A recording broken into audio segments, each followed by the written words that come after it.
Now, with this being the last weekend, a lot of people are thinking ahead. Yes, to the new school year. Many people don't want to, perhaps. There's some feelings of anxiety about the return to the classroom, a fall wave potentially when it comes to COVID-19, especially after the province announcing some changes when it comes to isolation periods. So let's break this all down for you. Joining me now is Charles Pascal, a professor with the Ontario Institute for Studies in Education. Joining me live now. Good morning to you. Good morning, Mel.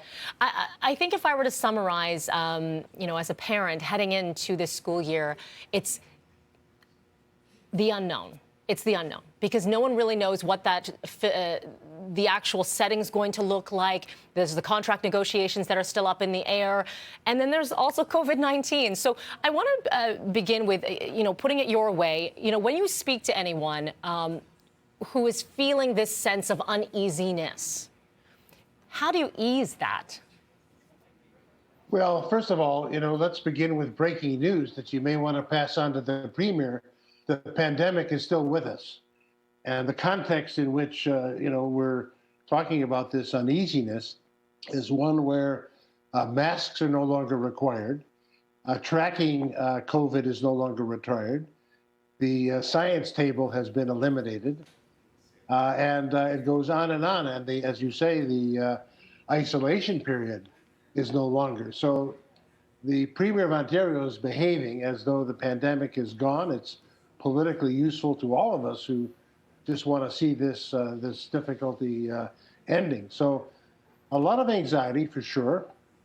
And of course, these things affect parents and teachers and students differently. There are many who are resilient, who are not overly sensitive, who are not dealing with issues of mental health.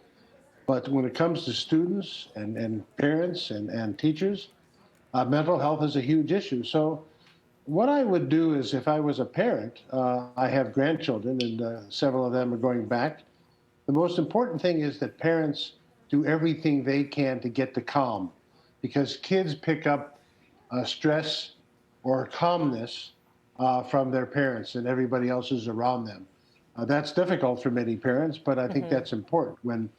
If you remember, Mel, when we used to fly in airplanes all the time, Yes. when the flight attendant says, if the mask comes down, put the mask on yourself before you help somebody else. And so parents and teachers have to take care of themselves. Yeah. If I was going to advise teachers, I would hope that many teachers will put masks on so that parents who want their kids to actually have the courage to put a mask on, because putting a mask on is such low-hanging fruit.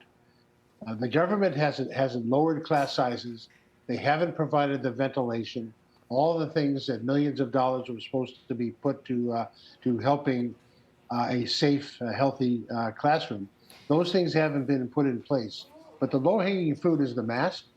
And to make kids feel better, those that feel they need to, and most of them should feel the need to wear a mask, it would be great if teachers could make them feel comfortable by wearing a mask in the classroom. Interesting you noted that. So I'm thinking about the end of the school year when it no longer became mandatory. In the very beginning, you see majority still wearing a mask. Slowly that changed. And then it became, well, you're not wearing one, then why would I wear one? Because I remember having that very conversation with my son. I sent him with mask, and all of a sudden I pick him up, no mask. And what happened throughout the day? And it is very much reflective of what they're seeing with their leadership, with their teachers, their colleagues, their co-students and whatnot. I want to get your take because you talked a little bit about the politics and given your background as Deputy Education Minister, obviously you're very much in tune with policy and how it gets implemented in schools. If you were to grade, from your perspective, if you were to grade our Education Minister right now, heading into the school year and preparing teachers, students, education workers, parents with a week away, what grade would that be? Well, look, this is...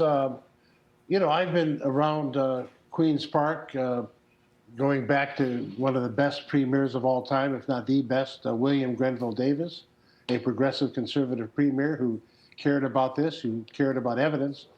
Either this minister and this government is the most destructive government in the history of Ontario when it comes to education, or they've had an ideological endgame, which is to offer up privatized opportunities, which seems to be what they're doing with respect to both health and education.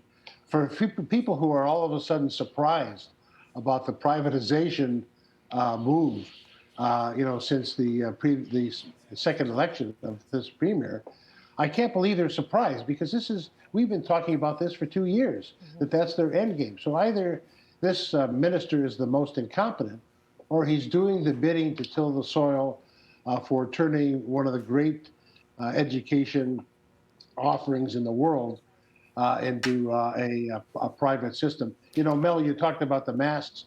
Do you remember way back when somebody who wasn't wearing a mask felt a little sheepish?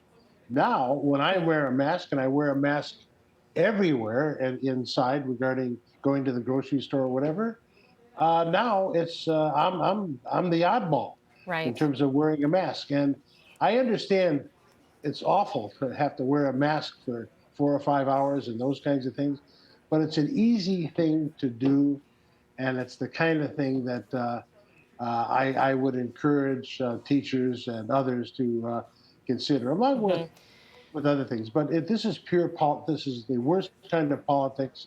This was part of the election campaign. The pandemic is over, and it's not over. And when we have the next wave in the fall, the mid to late fall, we'll be back again at lockdowns and all sorts of things. Oh, let's hope not, Charles. Let's hope not. And people are dying as a result of some of these policies.